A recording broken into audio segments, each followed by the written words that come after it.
पोकली अब कृषि क्याम्पसमा पढेँ अनि नेपालमा कृषि क्याम्पसमा पढ्नेहरूले यो कुरालाई रिलेट गर्न सक्नुहुन्छ होला है। हाम्रोमा चाहिँ र्यागिङ भन्ने हुँदैन है, तर र्यागिङ भन्दा पनि वर्स कुरा हुने गर्छ जसलाई चाहिँ हामीले रिसिभिङ भन्ने गर्छौँ। इन्ट्रान्समा नाम निस्किने बित्तिकै एउटा लिस्ट पब्लिस हुन्छ नि, त्यो लिस्टमा नाम पब्लिस हुने बित्तिकै त्यो हरेक लिस्ट चाहिँ हरेक पोलिटिकल पार्टीको स्टुडेन्टहरूसँग चाहिँ हाम्रो लिस्ट पुगिसक्छ।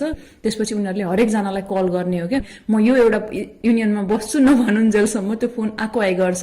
ड्रोनले मेरो नाम लिएर पुरै जाँचोस् त त्यहीँ बस भन्ने टाइपले मलाई खोजिरहेको रहेछ कि।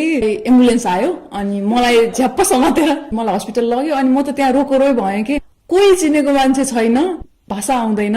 हस्पिटल लगेछ एम्बुलेन्समा हालेर, आधी घण्टा भइसक्यो हस्पिटल आएको छैन। उसले चाहिँ नेपाली आएको छ, उसले खोकिरहेको छ, उसलाई कोरोना भएको हुनसक्छ भन्ने टाइपले भनिदिएको रहेछ कि। In terms of food? Korea.